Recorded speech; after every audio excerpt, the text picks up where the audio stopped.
Tu t'en vas pour cet Bonjour. après-midi, Aurélie?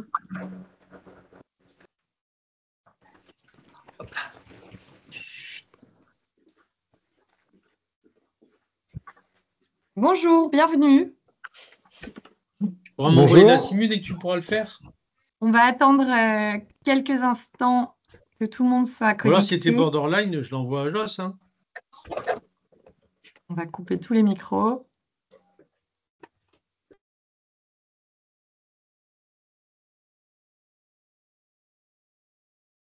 Et ça, si besoin. Alors, on va juste attendre quelques minutes.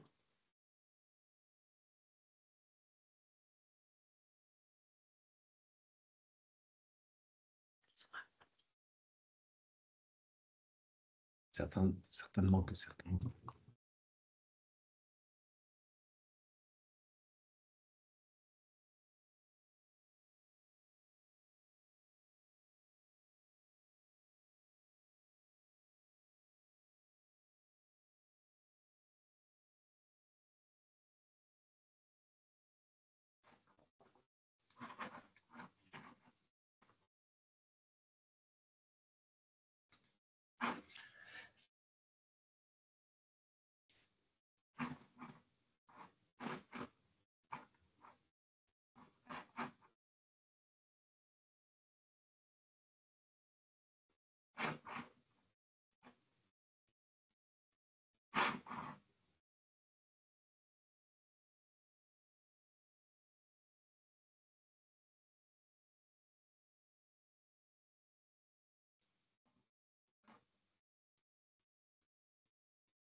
Bonjour à tous, bienvenue.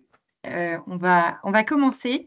Donc, bienvenue à cette nouvelle webconférence Alterimo sur la thématique comment diminuer le taux de désistement. On va avoir plusieurs personnes qui vont animer cette webconférence. Donc, on a le plaisir d'avoir Olivier Le Teneur, qui est formateur et partenaire du groupe Altarea. Bonjour. Voilà, qui va vous parler en première partie. Anissa Hassen, qui est là, qui est la responsable du pôle financement d'Altarea. Et j'en profite pour lui souhaiter un bon anniversaire aujourd'hui. Bon anniversaire. Et je vous présenterai en dernière partie les services et outils d'accompagnement qu'on fournit à nos partenaires, justement pour vous aider à faire vos ventes et possiblement à diminuer votre taux de désistement. Je vous remercie de couper vos micros. Vous pouvez poser vos questions au fur et à mesure sur le chat ou à l'oral en fin d'intervention. Je vous souhaite à tous une excellente webconférence et je passe la parole à Olivier. Merci. Bonjour à tous, j'espère que vous allez bien. Donc, on va aborder aujourd'hui un sujet un petit peu délicat puisque c'est comment diminuer le taux de désistement. Donc, c'est un sujet important, hein, puisque chaque vente résulte d'un nombre d'heures importantes de travail et c'est un peu dommage de à chaque fois perdre toutes ces journées de travail simplement alors qu'on aurait pu sauver ces ventes-là. Donc, on va essayer d'analyser tous ces éléments-là ensemble et essayer de répondre à vos questions. Alors, tout d'abord, on a voulu faire un point sur la situation actuelle. Donc, c'est sur plusieurs promoteurs, hein, donc ce n'est pas simplement chez Altarea. Ce sont les chiffres des taux de désistement qui sont remarqués donc, sur les 3 dernières années, donc 2021, 2022 et 2023. Donc, sur la première ligne, vous voyez qu'effectivement, le taux de désistement augmente, donc, puisqu'il est passé de 29 à 38% sur 2 ans, donc 10%, c'est énorme. Et ensuite, on a mis, même si ce n'est pas forcément le plus important, on a dissocié la partie investissement de la partie résidence principale. Donc, on voit que c'est surtout sur la partie investissement où le taux de désistement a fortement augmenté. Ensuite, on voit donc, on a analysé un tout petit peu plus, même sans mettre les chiffres, hein, ce n'était pas important d'avoir le détail, les différents motifs de désistement. Les différents motifs, on retrouve dans un premier temps le refus de prêt. On a plein de refus qui sont inexpliqués. Ensuite, des injoignables. Donc, ce sont des personnes qui signent et qui, après, ne sont plus joignables une fois qu'il faut avancer sur les documents et puis sur le financement. Certaines personnes qui se désistent dans le délai imposé par la loi SRU, des changements de l'eau, des changements de situation. Là, on arrive dans des pourcentages qui sont très, très faibles, mais ça arrive tout de même. Alors, par contre, je vais fermer ça parce que sinon. Voilà. Donc, concrètement, alors ce n'est pas vrai dans tous les cas, hein, je vous rassure, mais il y a une bonne partie de ces désistements qui pourraient être évités si la découverte était complète. C'est-à-dire qu'on se rend compte souvent, quand on fait des visites avec des conseillers, que ce soit des CGP ou avec des conseillers chez les promoteurs, que la découverte en face à face avec le client est mal faite. Les conseillers écoutent mal, le financement est dans la plupart des cas non calculé ou mal calculé, ça on verra avec Anissa tout à l'heure. Dans le cas des investisseurs, la fiscalité n'est pas forcément abordée correctement, on ne sait pas forcément s'il y a déjà des déductions, des réductions, s'il y a déjà des choses qui ont été mises en place. Les clients ne donnent pas forcément leurs objectifs parce qu'on ne leur demande pas ou parce qu'on ne creuse pas suffisamment. Donc, on détecte un objectif, mais en fait, il y a d'autres objectifs sous-jacents qui peuvent devenir plus importants et que l'on n'a pas détectés. Et le dernier point, c'est qu'on ne prend pas le temps d'acquérir la confiance de nos prospects.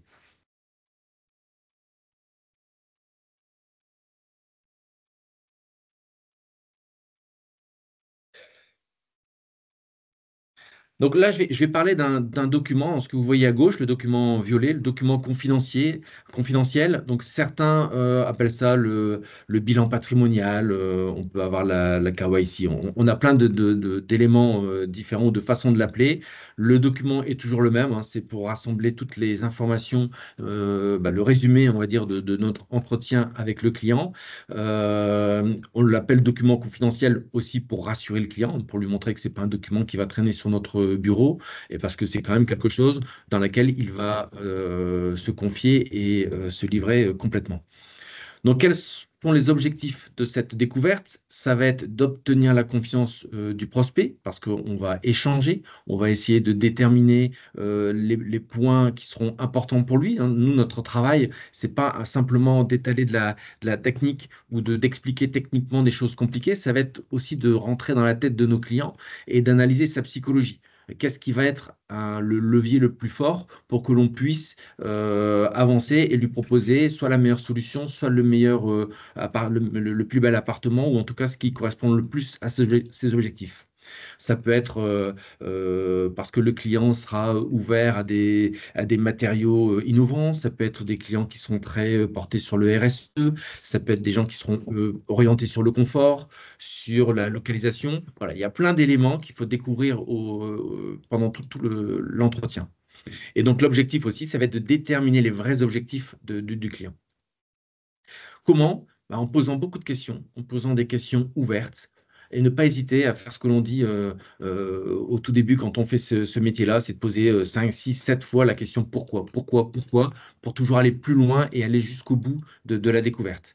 Il ne faut pas hésiter à reformuler pour être sûr d'avoir bien compris et montrer que l'on écoute et que l'on s'adapte à notre client. Creuser. Quand on pose une question, le client va répondre. Il faut rebondir sur sa réponse pour aller encore plus loin. S'intéresser au client. Il faut s'intéresser réellement à notre client. Nous sommes des commerciaux, donc quelque part, il faut s'intéresser à eux, à leur famille, à leur job, à tout ce qui les entoure. Et encore une fois, hein, c'est bien connaître les clients et ce qui va les faire vibrer. Et le conseil, c'est pas simplement un conseil qui va être orienté sur la solution ou sur le produit ou la chose qu'on va leur conseiller ou leur vendre à la fin du rendez-vous ou au rendez-vous suivant. Ça peut être des conseils sur des choses qui ne nous concernent pas ou qui ne nous rapporteront rien, mais qui mettront simplement un climat de confiance entre lui et nous. Et le résultat d'une belle découverte de cette heure ou ces 2 heures passées avec le client, ça va être de montrer notre professionnalisme et d'avoir la confiance. Ce qu'il faut, c'est qu'à la fin du rendez-vous, le client, je ne vais pas dire qu'il ne pense qu'à vous, mais s'il a une question, il pense à vous appeler vous et pas forcément son banquier ou son comptable ou le notaire ou son voisin. C'est vous qui doit être le référent.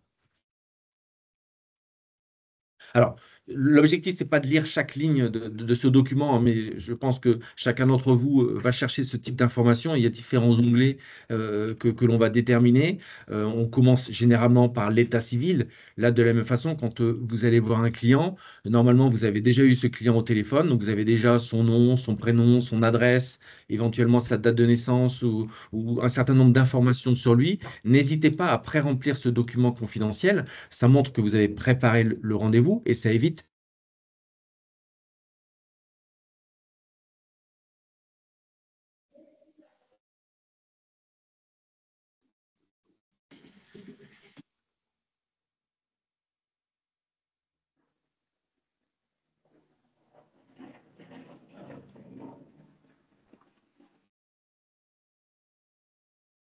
Vous avez coupé votre son. On ne t'entend plus, Olivier.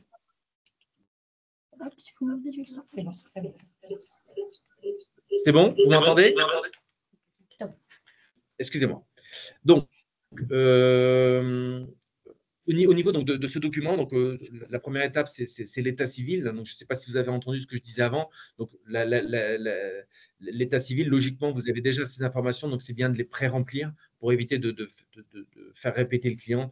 Il peut déjà avoir eu un centre d'appel avant vous. Donc, une troisième fois, ça peut déjà entre guillemets, le saouler avant d'avoir démarré le rendez-vous. Donc, ce n'est pas toujours très, très bon. Ensuite, la situation familiale. Donc, beaucoup de conseillers, mais comme beaucoup de parties, les conseillers passent au-dessus de certaines étapes. Tout est important. La situation familiale, ça peut être important parce que ça aura un impact sur le financement. Ça peut avoir un impact sur le mode de détention d'un bien. Ça peut être aussi un impact parce que quand vous allez parler de résidence principale, bah, peut-être qu'il sera éligible au PTZ et donc c'est bien de savoir combien il y a d'occupants.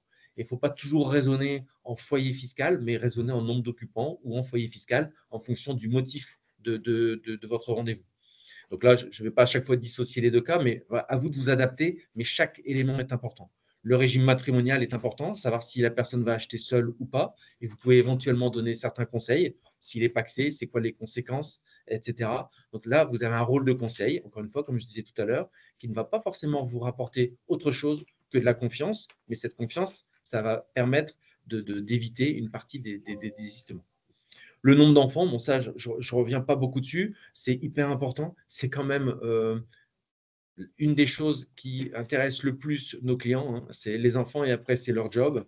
Donc, les enfants, creusez, intéressez-vous. Quel âge, quel prénom, ils sont à quel niveau en termes d'études? Ils sont en primaire, ils sont au collège, au lycée, en études supérieures.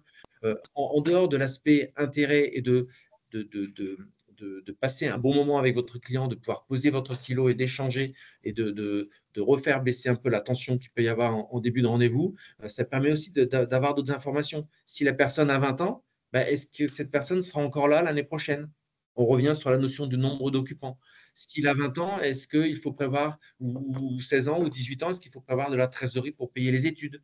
Est-ce qu'il faut prévoir un capital pour, dans 10, 15, 20 ans, payer les études si l'enfant est à naître ou s'il vient de naître? Tout ça, c'est des choses qui peuvent être importantes dans la découverte et dans la restitution de ce que vous aurez à proposer à votre client.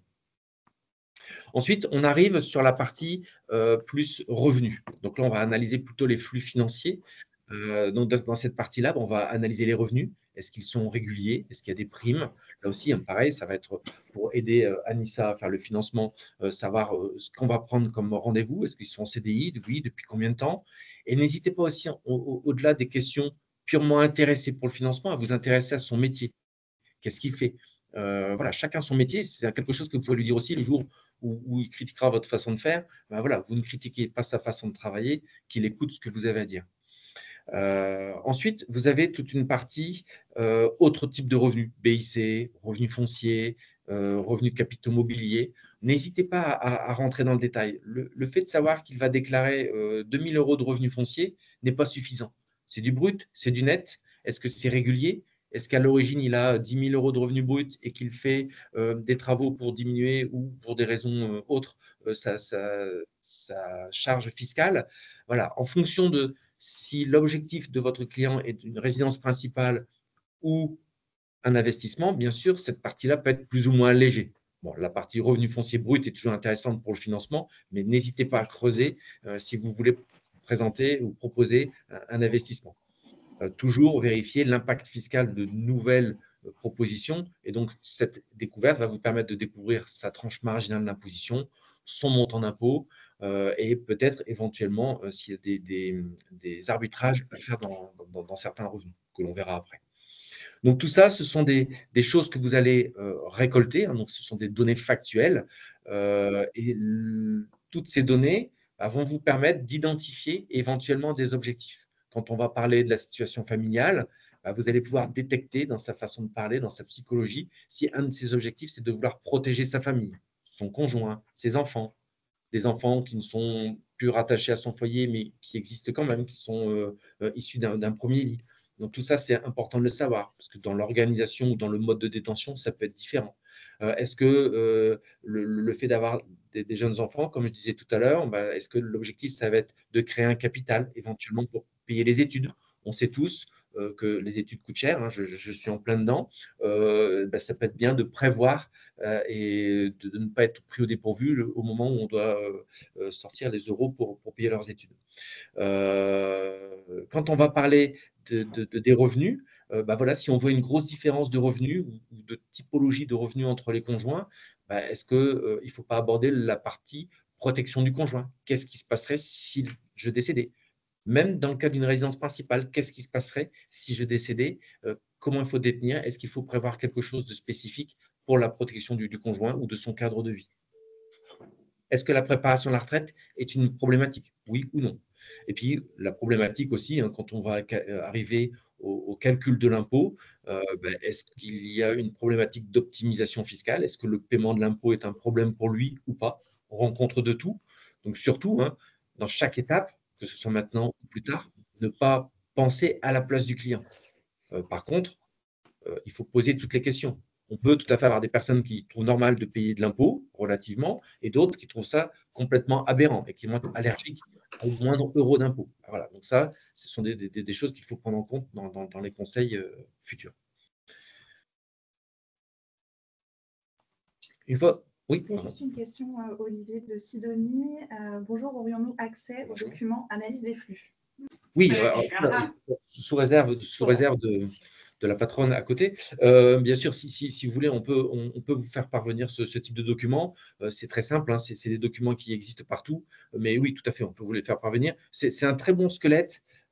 Ce document est un très bon squelette pour ne rien oublier.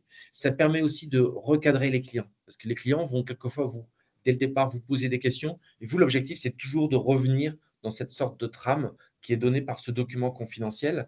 Et en plus, ça vous laisse une trace et ça, encore une fois, ça montre votre professionnalisme. Donc, bien évidemment, pour ceux qui ne l'ont pas, vous demandez à Gersand et elle vous le fera parvenir.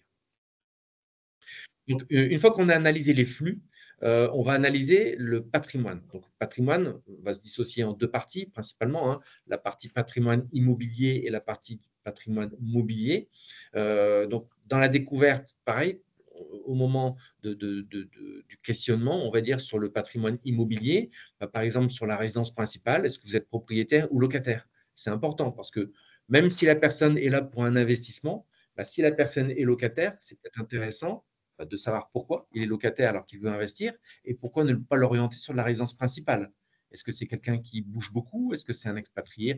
On peut tout imaginer et éventuellement peut-être lui dire, voilà, on pourrait peut-être d'abord partir sur la résidence principale, profiter de certaines aides de l'État ou de certaines aides tout court pour pouvoir acquérir une résidence principale avant de partir sur l'investissement, ce que les banques en général préfèrent.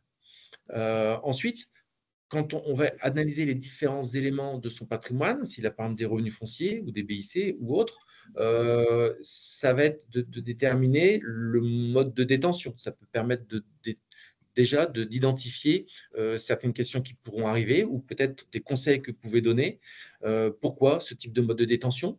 Ça peut être pour de la transmission, donc ça vous permet indirectement de déterminer un objectif qu'il ne vous a pas encore donné. Ça va permettre aussi, au travers de calculs, si vous calculez, vous allez jusqu'au bout entre le capital restant dû, la rentabilité, les loyers, de voir si l'actif est un actif rentable ou pas. parce que des personnes qui ont hérité ou qui pensaient avoir un actif rentable parce qu'à l'instant T, ils avaient des charges, des frais de gestion, des intérêts à déduire, etc. Et puis, au bout de quelques années, toutes ces charges peuvent disparaître et le rendement ou la rentabilité nette chute. Et ce seront les premiers à critiquer la rentabilité des produits que vous allez proposer. N'hésitez pas à leur mettre devant le nez que la rentabilité n'est peut-être pas forcément celle qui était attendue au démarrage et qu'il y a peut-être un arbitrage à proposer et éventuellement faire un autre investissement plus rentable ou profiter du levier du crédit pour faire un autre type d'investissement. Dans le cadre de la résidence principale, on l'a vu, c'est plus sur la partie loyer. Mais de la même façon, quand vous êtes sur ce type de logement, quand on est notamment sur la résidence principale, si votre client est là pour une résidence principale, creusez. Une maison, un appartement, quelle typologie, pourquoi est-ce que vous voulez changer, qu'est-ce qui vous convenait dans cet appartement, qu'est-ce qui ne vous convenait pas, voilà. Est-ce que vous avez suffisamment de pièces, enfin, tout ce qui concerne cette partie-là, parce que comme ça, ce seront des questions que vous n'aurez pas forcément besoin de reposer, sur lesquelles il faudra revenir au moment où vous allez proposer, vous, une future résidence principale. Donc, n'hésitez pas au fur et à mesure à poser le maximum de questions, parce qu'en plus, ça montre que vous vous intéressez à ce qu'il va raconter et pas simplement remplir les cases qui sont sur votre papier. Donc, n'hésitez pas à mettre les commentaires, hein, c'est là pour ça. Donc, voilà, sur tout ce que je vous ai dit là, les typologies, les recherches, etc., ben, c'est toujours intéressant. Quand on va partir sur la partie, on va passer sur la partie patrimoine mobilier, posez des questions ouvertes. Ne commencez pas à dire, voilà, vous avez un LDD, vous avez un livret A, vous avez un P2E. Non. Voilà. Comment est-ce que vous organisez votre épargne? Ou si vous voulez être encore plus basique, voilà, s'il reste de l'argent sur le compte à la fin du mois, vous le mettez où? Qu'est-ce que vous en faites? Nicolas Dudier. Encore une fois, il ne faut pas forcément aller sur chacun des items. Par contre, s'il dit non, moi, j'ai aucune épargne, prenez-en un ou deux au hasard. Vous n'avez pas un livret A? Si. Ah, voilà. Vous avez combien dessus? Vous mettez combien tous les mois dessus? Voilà. Logiquement, tous les gens que vous voyez ont forcément des placements mobiliers. Je ne dis pas qu'ils ont beaucoup de capitaux dessus, mais ils ont forcément des capitaux. Sinon, ça va être difficile d'investir. Donc, où est leur argent? Et ça va vous permettre à ce moment-là, surtout si c'est pour de l'investissement, de détecter leur niveau de risque. Est-ce que leurs produits sont des produits qui sont placés en bourse, sur un P2E? On rencontre souvent des clients qui veulent aucun risque, mais qui ont beaucoup de capitaux sur leur P2E. Qui dit P2E, généralement dit action de la société dans laquelle ils travaillent, dit niveau de risque relativement important. Donc voilà, ça permet aussi de discuter de ça avec vos clients. Est-ce qu'ils ont des unités de compte au travers de leur assurance vie? Et tout ça parce que c'est quelquefois des placements qu'ils ont mis en place il y a 10, 15, 20 ans, mais avec l'âge, les objectifs évoluent, le niveau de risque évolue. Et ce n'est pas toujours le banquier qui revient là-dessus. À vous de le faire, c'est votre job. Variez les plaisirs. Ce n'est pas parce que vous êtes spécialiste, par exemple, de l'immobilier qu'il ne faut pas du tout aborder le mobilier et inversement. Donc, n'hésitez pas à rentrer dans le détail. Ça va vous permettre de donner des conseils et ça va vous permettre aussi de détecter des objectifs ou des freins. L'objectif toujours recherché, ça va être, est-ce que c'est la rentabilité qui vise? Est-ce que c'est plutôt pour transmettre? Est-ce que c'est pour se constituer un matelas de trésorerie au cas où? C'est pareil, hein, on parle toujours d'épargne de précaution. Entre deux personnes, l'épargne de précaution est différente. Il y a des personnes, 500 €, c'est suffisant. Des personnes, 100 000 €, ce sera tout juste. Voilà. Donc, surtout ne pas donner la réponse avant qu'il vous ait répondu. Pareil, la question d'en dessous est peut-être même encore plus intéressante, c'est est-ce qu'il y a des versements mensuels, des abonnements, des abondements sur les différents placements? C'est ultra important parce qu'à un instant, vous serez obligé à un moment de leur dire voilà combien vous pouvez mettre tous les mois ou quel est votre effort d'épargne. Et souvent, ça va être plutôt sous-dimensionné par rapport à ce que vous allez proposer. Et cette question-là, comme elle aura été prévue à l'avance, vous pourrez tout à fait revenir dessus en disant voilà, est-ce que vous seriez d'accord pour éventuellement tout ou partie déplacer cet effort d'épargne pour atteindre vos objectifs. Tout ça, encore une fois, pour éviter de se retrouver au moment où vous allez proposer une solution avec des objections du style non, je vous avais dit que moi je pouvais mettre 300 €, vous êtes à 400. Je veux rester à 300. Oui, mais comme vous m'aviez dit aussi que vous étiez d'accord pour déplacer une partie de vos abonnements mensuels et comme vous versez 300 € tous les mois sur différents livrets, je pouvais éventuellement reprendre 100 € sur les 300 €. Ça permet d'éviter le fait d'avoir cette objection. Et donc, du coup, plus on a d'objections, plus on sort les pagaies et plus c'est difficile et plus on met un doute dans la tête du client parce que lui, quelque part, il va retenir une chose, c'est que vous ne l'avez pas écouté. Donc, prenez le maximum d'informations. L'objectif, c'est d'avoir toujours, on le dit toujours, le maximum de oui et d'avoir une situation claire toujours et de montrer que vous avez posé toutes les questions parce que vous êtes un professionnel. Les charges, bah, c'est important. Là aussi, on voit tous les conseillers qui passent là au-dessus le plus vite possible.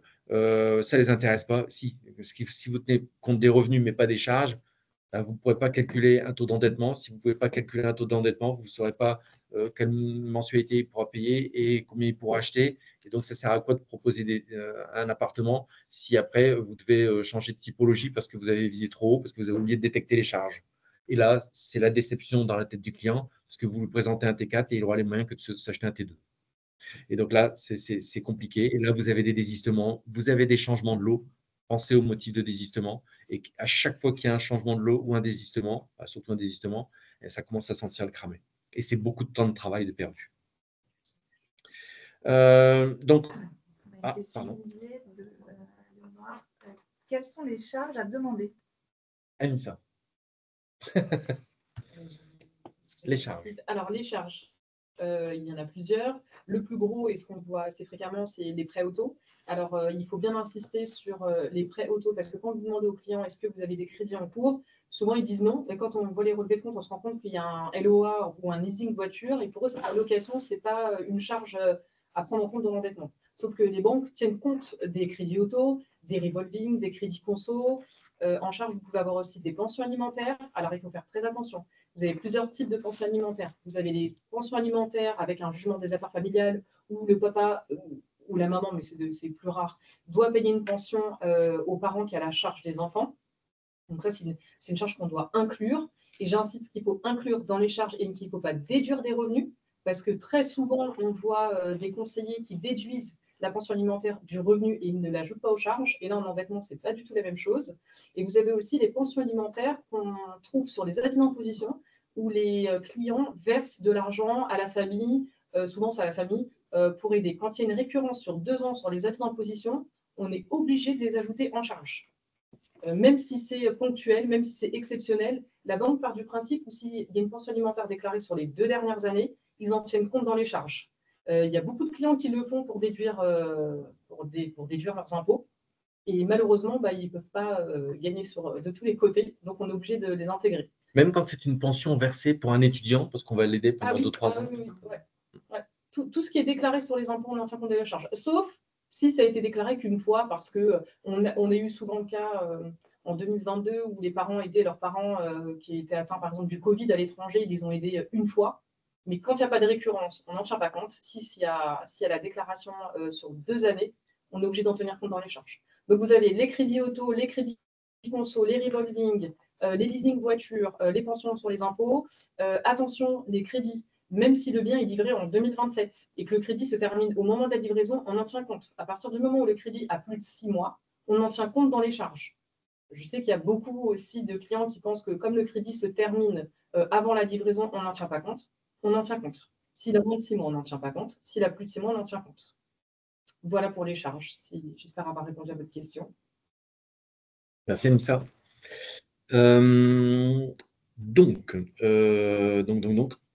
Voilà, toute cette découverte et notamment donc les charges, ça permet, comme je l'ai indiqué, de cibler les bonnes solutions et d'éviter les désillusions, parce qu'il n'y a rien de pire qu'une désillusion.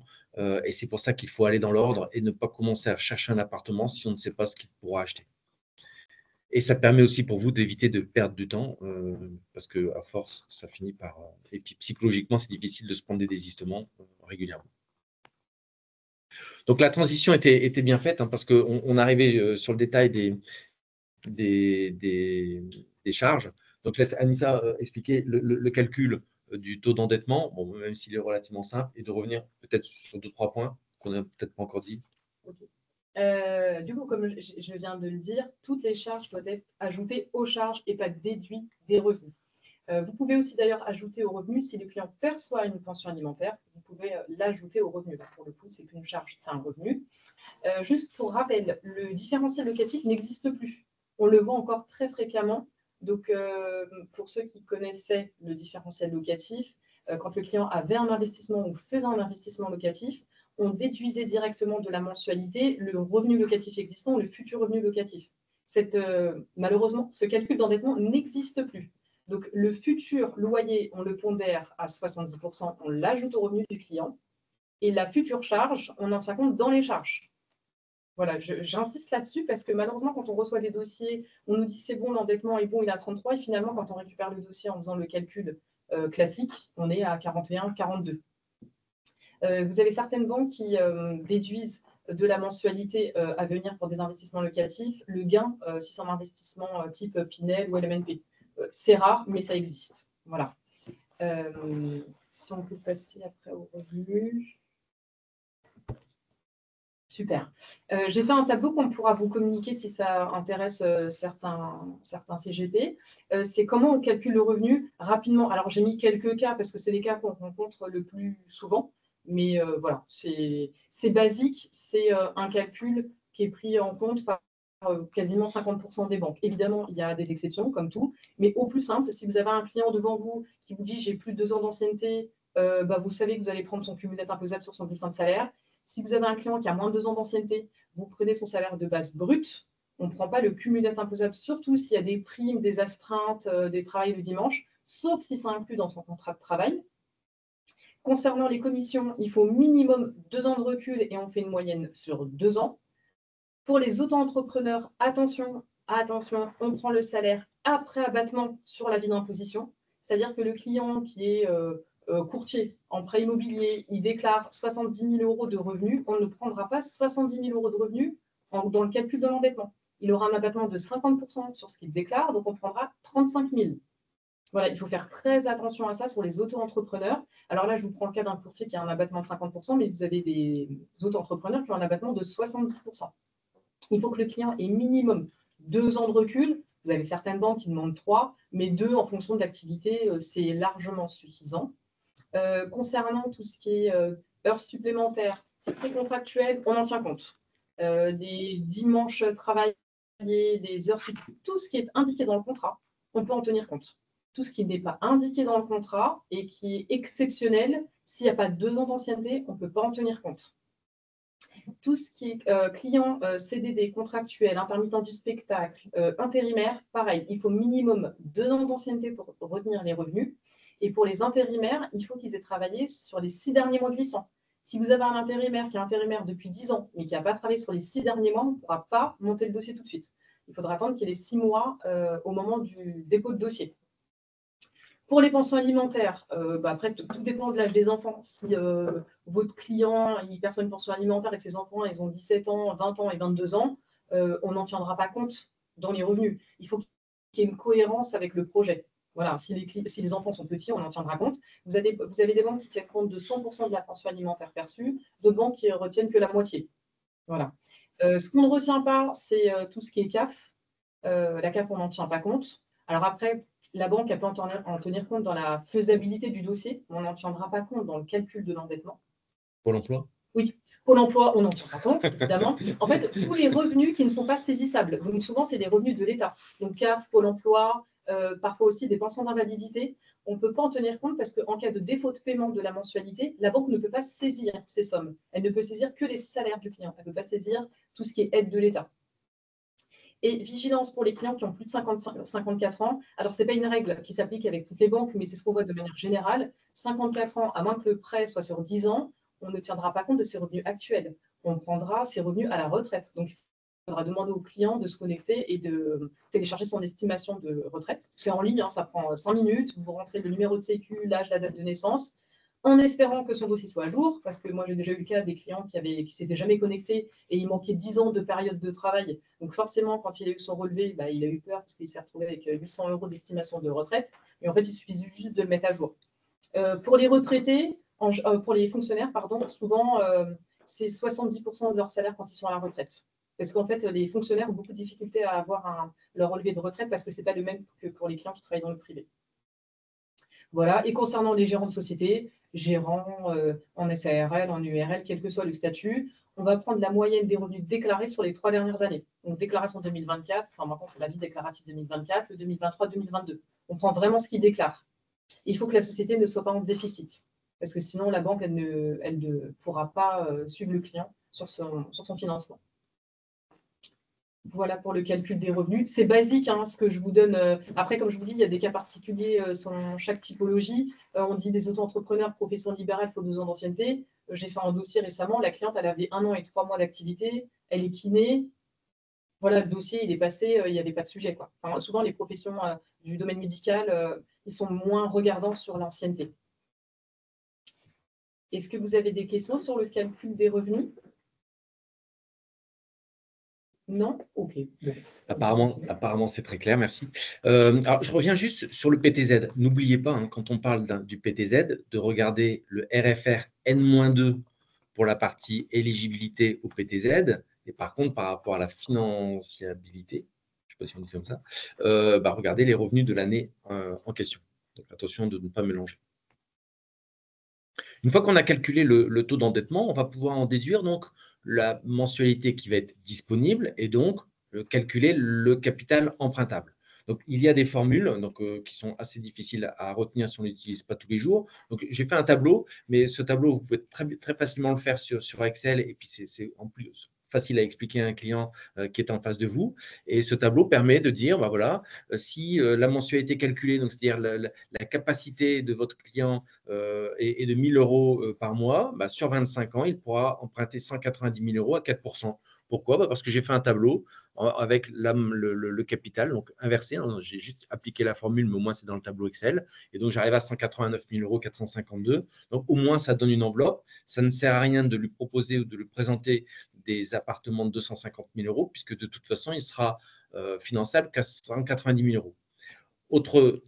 Autre raison de le faire aussi avec le client, c'est que ça lui permet de prendre conscience que sa recherche peut être compliquée ou pas, mais en tout cas, ça permet aussi éventuellement d'aller le pousser à réfléchir sur éventuellement aller chercher un apport supplémentaire ou de se dire, je peux peut-être retirer un petit peu plus de sous sur mon livre.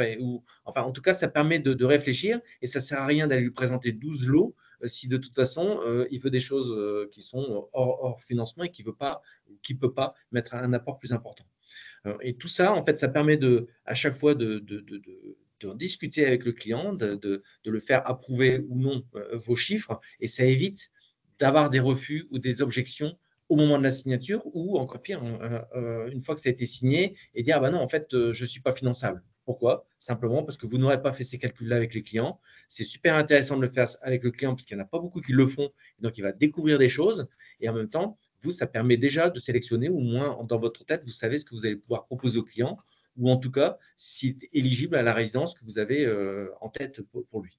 Donc ça, c'est super important pour vous de faire cette démarche. On rencontre trop de dossiers qui arrivent dans les banques sans avoir fait cette étude de financement. Donc en gros, c'est voilà, le client, il veut un T5, il y aura un T5. Bah oui, mais il est en dessous du SMIC, donc il ne pourra pas avoir son T5. Voilà. Donc il y a un moment, il faut juste être logique et essayer de voir s'il est finançable ou pas. Et donc, ne pas perdre son temps et encore une fois, ne pas faire rêver le client, ça ne sert à rien. On n'est pas là pour lui faire plaisir ou se faire plaisir en faisant signer. On est là pour qu'il puisse atteindre son objectif d'investissement ou d'achat de résidence principale. Donc là, le tableau, c'était, on peut tout à fait le préparer à l'avance. Hein. Vous voyez, j'ai mis différents tours. On peut affiner de plus en plus. On peut le faire tous les 0,1 si on veut pour être ultra précis. Là, l'objectif, c'est d'avoir une fourchette. Voilà, si on va à 190 000 €, je pense que dans ce tableau-là, je n'avais pas pris d'assurance, par exemple. Voilà, il faut prévoir une petite marge de manœuvre pour l'assurance. Donc, une fois qu'on a fait toute cette découverte et que l'on en est, donc on a déterminé l'enveloppe, on va dire, du client, on va continuer à avancer dans la recherche du client. Donc là, on va rentrer un peu plus dans la partie produit. Donc, les objectifs. Alors, les objectifs, c'est plus quand on va s'adresser à des investisseurs. Quand c'est la partie investisseur, sur ce cadre-là, comme je mets, c'est pour les retardataires. C'est-à-dire que normalement, à ce niveau-là du rendez-vous, on a déjà détecté tous les objectifs du client. Mais voilà, soit ça peut être pour reformuler ou en discuter avec le client, soit ça peut être pour dire, mince, j'ai oublié de poser les questions, je ne sais pas ce que veut le client. Bon, il est toujours temps d'y revenir. Et c'est déjà pas très correct de revenir à ce moment-là sur ce type de questions. Mes souhaits, donc là, c'est plus peut-être par rapport à de la résidence principale, parce que moi, dans l'investissement, je suis plutôt contre le fait de parler de typologie, d'endroit, etc. Bon, chacun sa méthode de vente ou de conseil. En tout cas, pour la résidence principale, si on n'a pas trop creusé, vous vous rappelez, au niveau de l'encart patrimoine immobilier, bah, c'est toujours intéressant de revenir à ce moment-là sur ses recherches. Et ça permet éventuellement de voir l'adéquation entre sa recherche et puis l'étude de financement que vous avez faite juste avant. Encore une fois, ça ne sert à rien d'aller lui présenter 12 T3 s'il ne pourra malheureusement qu'acheter un T2. Donc voilà, ça permet de le sensibiliser, de montrer qu'il y a la réalité du marché et que voilà, donc soit il faudra qu'il fasse un effort sur la typologie, sur la localisation, ou sur un effort, ou éventuellement augmenter la mensualité si c'est possible. Ensuite, quand on va parler d'effort d'épargne, là, on va être plus sur la partie invest. Il ne faut pas se contenter de la première réponse. Souvent, l'effort d'épargne annoncé par un client va être plutôt faible au démarrage. Il faut en discuter avec lui. Il faut remettre en phase les objectifs avec l'effort d'épargne annoncé. Par exemple, si le client dit, moi, mon objectif, et je vis que pour ça, c'est de protéger mon conjoint. Et s'il vous dit, je veux bien mettre 50 € par mois pour protéger mon conjoint, bah là, on pourrait presque être en droit de dire, invitez-le au resto, ça lui fera plus plaisir. Donc, il y a un moment, il faut que ça soit corrélé. Si on a des objectifs de préparer la retraite et d'avoir 1 000 € de plus par mois à la retraite, il y a un moment, il faudra mettre de l'épargne de côté. Donc, tout ça, c'est déjà à ce moment-là où il faut commencer à faire prendre conscience au client de la corrélation, de la même façon, entre ce qu'il va vouloir mettre sur la table par rapport à la liste de ses objectifs. Parce que sinon, encore une fois, quand vous allez lui présenter une solution et que vous allez dire, bah voilà, vous vouliez avoir 1 000 € par mois de plus à la retraite, donc je vous propose ce type d'investissement et que vous expliquez et qu'à la fin, vous dites, bah voilà, ça sera 400 € par mois et qu'il vous dit, non, moi je vous ai dit 100 € maximum, bah là, vous êtes quitte à retourner au bureau et vous n'avez pas plus d'informations. Donc, pour éviter ces allers-retours, la déception, le fait qu'il y ait d'autres personnes qui viennent vous concurrencer et qui auront, eux ou elles, les bonnes réponses, parce qu'ils auront ou elles auront posé les bonnes questions, bah, faites-le tout de suite. Et encore une fois, ça permet d'échanger, de montrer votre professionnalisme, de montrer que vous avez l'habitude et qu'il y a un moment, pour atteindre certains objectifs, 50 €, ce ne sera pas suffisant. Et c'est là aussi où vous pouvez dire, bah voilà, peut-être que vous ne pouvez pas mettre plus tous les mois, mais si je vous propose de déplacer une partie de votre épargne déjà constituée ou de déplacer une partie des abonnements ou des abondements que vous faites tous les mois, est-ce que ça pourrait aller? La plupart du temps, ils vous disent oui, puisque c'est pour atteindre d'autres objectifs. Ça peut être intéressant de le proposer. Donc ça, je l'ai dit. OK. Donc tout ça, encore une fois, c'est pour asseoir sa crédibilité, se rendre indispensable, parce qu'au travers de tous ces échanges, vous aurez proposé des solutions, vous aurez donné un certain nombre de conseils, vous lui aurez fait prendre conscience du fait que voilà, il est un peu gourmand par rapport à ce qu'il veut ou que ses objectifs sont atteignables. Ça va vous permettre de vous démarquer, parce que tout le monde ne le fait pas correctement. On le voit dans le taux de désist, quand on est à 40% de désistement, forcément, ça veut dire que le travail n'est pas toujours bien fait, ou en tout cas pas fait correctement jusqu'au bout. Ça va permettre de s'adapter aussi aux clients et ça va montrer que vous écoutez, parce que tous ces éléments-là, vous allez les reprendre dans un autre rendez-vous, vous allez refaire un résumé de ce que vous avez dit là, donc vous allez montrer que vous avez écouté. Et à chaque fois, quand vous allez répéter quelque chose, le client ne peut pas dire le contraire, puisque vous l'aurez résumé aujourd'hui, vous l'aurez résumé dans votre prochain rendez-vous. Et éventuellement, à partir du moment où vous êtes professionnel, et ça, je pense que ça peut tous vous intéresser, ça va être de récolter de la reco. Forcément, s'il est content du rendez-vous, de l'approche, des conseils que vous avez apportés, vous êtes tout à fait en droit de demander des rendez-vous, de demander des contacts qu'il a forcément dans son téléphone ou dans son entourage proche. La reco, ça peut être abordé à plein de moments. Alors, pour la résidence principale, c'est un petit peu différent, mais en tout cas, pour de l'invest, ça peut être abordé au moment de l'introduction, quand vous vous présentez. Vous pouvez tout à fait dire que vous travaillez quasiment uniquement sur de la reco, et puis que vous demandez à la personne qui a donné son nom. Voilà. Dans tous les cas, vous pouvez l'aborder, quitte à conclure à ce moment-là ou à d'autres moments dans les autres rendez-vous. Mais la reco peut être abordée à plein de moments dans le cycle de vente. La découverte, donc la conclusion. Donc, quand vous avez fini tout ça, il ne faut pas s'arrêter brutalement. Ce n'est pas parce que vous avez récolté toutes les informations et que vous êtes prêt à aller préparer une étude ou chercher des lots si vous ne faites pas directement en face du client. Il faut continuer, hein. Il faut réfléchir. Est-ce que vous avez bien l'enveloppe nécessaire? Est-ce que vous savez si vous avez des produits qui vont entrer dans ce type d'enveloppe? Est-ce que l'effort mensuel sera suffisant? Est-ce que vous avez bien les objectifs clairs du client, tous les objectifs du client, sans oublier les objectifs cachés, hein. Quelquefois, c'est en regardant le patrimoine mobilier, en étudiant une clause bénéficiaire d'un contrat d'assurance vie, que vous allez détecter un objectif qu'il n'a pas donné. Donc, n'hésitez pas à aller au fond des choses, toujours. Ensuite, ce qu'il faut, c'est une fois que vous êtes bien sûr d'avoir toutes ces informations, il faut se resituer dans le temps. Normalement, au moment de l'introduction dans le rendez-vous, vous vous expliquez ce que vous allez faire, le déroulé du rendez-vous.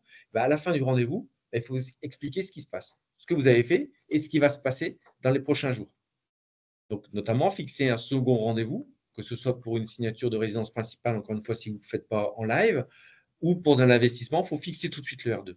Si la personne commence à dire ouais, j'ai besoin de réfléchir, etc., c'est quelque chose n'a pas fonctionné pendant le premier rendez-vous. Ça veut dire qu'il n'est pas convaincu. C'est-à-dire qu'il n'a pas envie de vous revoir. Logiquement, il faut fixer un rendez-vous de présentation de la solution ou de la résidence principale, parce qu'il faut avoir aussi montré qu'il y a une sorte d'urgence. Surtout si c'est la résidence principale. S'il est intéressé dans une résidence, pourquoi attendre? S'il veut avoir un appartement dans cette résidence, il faut y aller le plus vite possible. S'il attend, il n'y aura plus l'appartement qu'il souhaite avoir ou qu'il pourra financer. Et il doit aussi se rendre compte, hein, parce que vous l'avez aussi plus ou moins dit dans l'introduction, que vous n'êtes pas simplement pour conseiller, vous êtes là aussi pour vendre, et donc il va falloir avancer. Vous n'êtes pas là pour passer 15 rendez-vous juste pour le rassurer. Toute cette partie-là doit être faite dans le premier rendez-vous.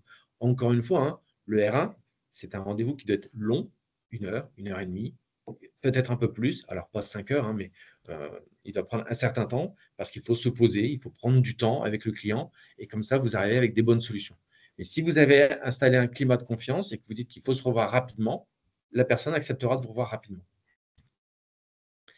Et bien sûr, une fois que vous avez pris le R2, il faut aussi fixer un R3 parce que déjà, il faut rassurer le client parce que vous allez dire en gros qu'il faut se voir lors d'un second rendez-vous pour présenter un appartement ou une solution et éventuellement signer parce qu'il va falloir bloquer le lot, en tout cas mettre une option.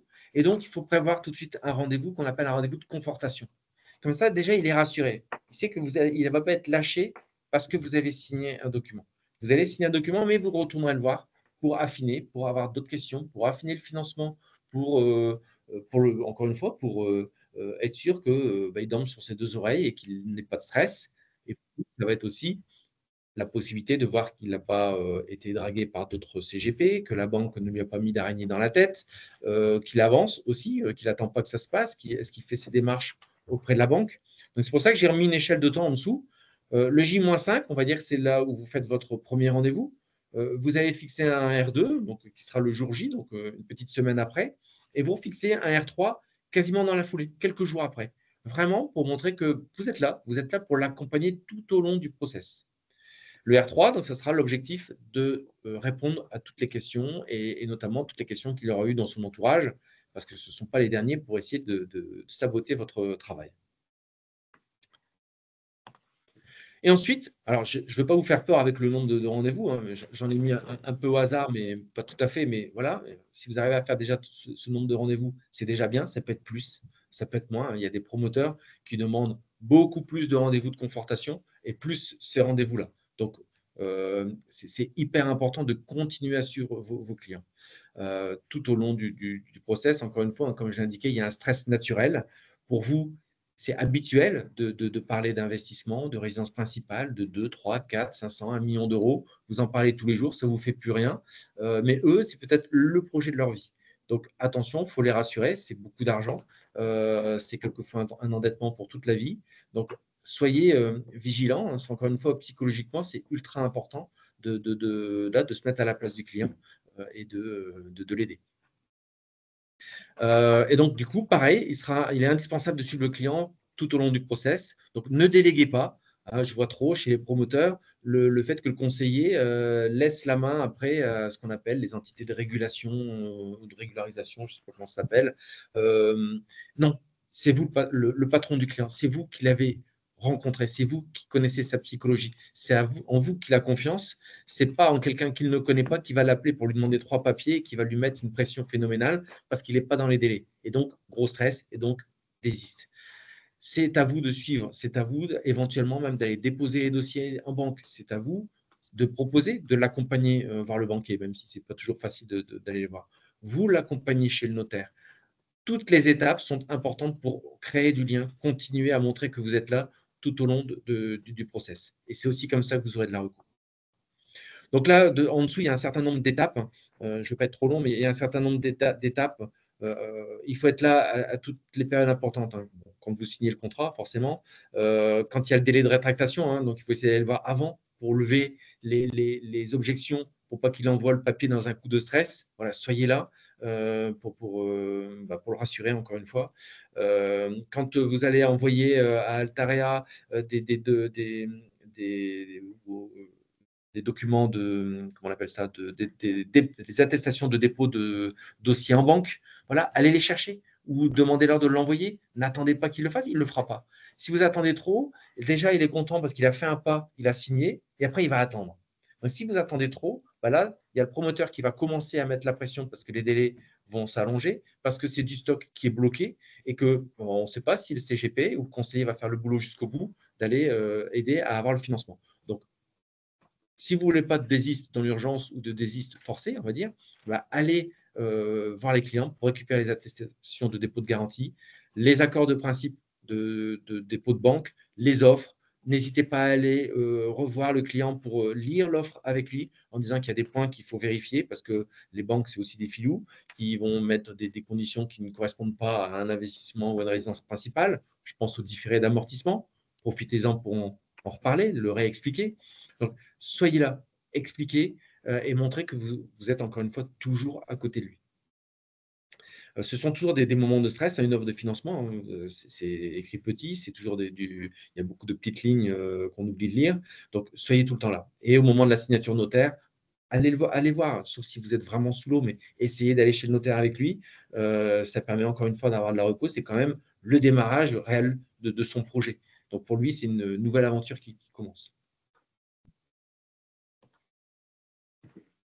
Bien voilà, si vous avez des questions, n'hésitez pas. Sinon, je repasse la main à Gersande. Oui, n'hésitez pas si vous avez des questions. Ça peut être dans le chat ou à l'oral. Ça peut aussi, enfin voilà, Anissa et Olivier sont encore là.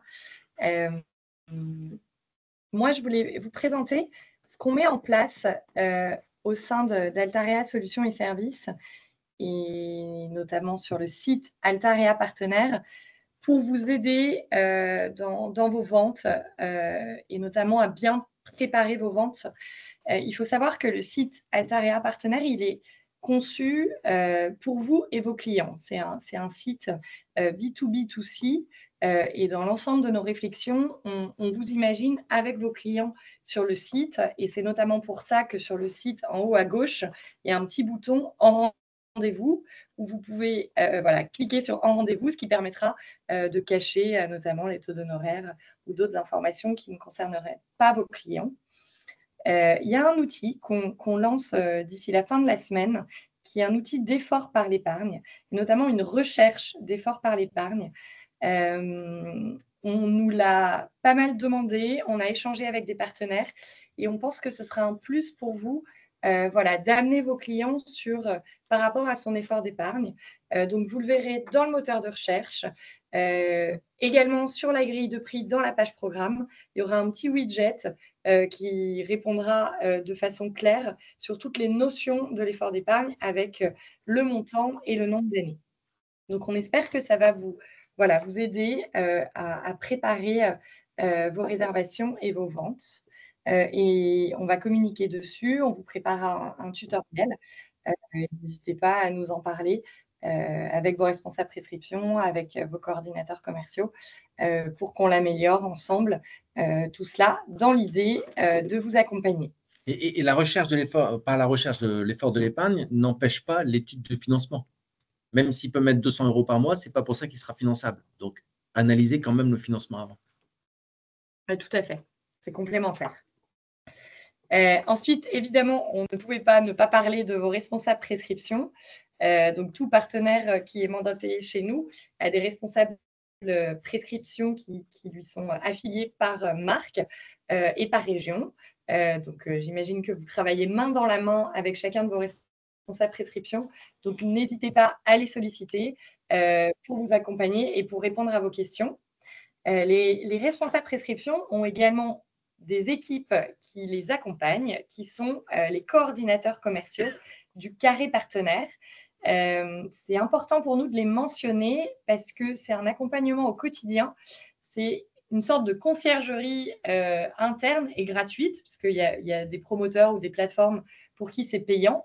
Et donc, nous, on a 6 personnes qui sont là en photo et qui sont à votre disposition pour vous accompagner de la réservation jusqu'à la facturation, voire même jusqu'à la livraison.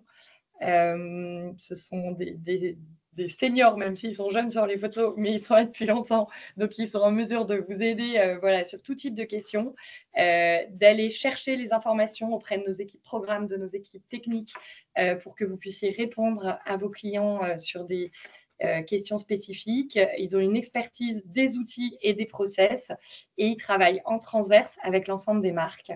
Voilà, cette frise qui est peu lisible, mais pour vous montrer que le carré partenaire vous accompagne les responsables prescription, vraiment même de votre entrée chez Altarea Partenaire, c'est-à-dire de la signature du mandat, jusqu'à la formation à la plateforme partenaire, à l'ensemble des événements, au closing, à la réservation, jusqu'à la facturation et voire même la livraison si vous avez des questions pour vos clients. Et enfin, chez Altarea, on a une spécificité qui sont les stores Cogedim qui ont été mis en place il y a environ 5 ans dans les grandes villes. Donc là, je vous ai mis les villes dans lesquelles on était présent et j'ajoute Paris, évidemment, où on a un gros store qui est disponible. On a des directeurs de store très agréables qui décorent le store, qui sont experts dans les choix pour faire les rendez-vous avec vous et vos clients. Et donc, il ne faut pas hésiter à Paris, Marseille, Lyon, Nantes, Grenoble, Rouen, que d'emmener vos clients au store pour leur montrer à quoi ressemble un appartement. C'est des véritables showrooms, c'est là qu'ils font leur choix et c'est là que vous pouvez tout simplement faire des rendez-vous avec vos clients. Donc, encore une fois, ce sont des outils qui peuvent conforter vos ventes.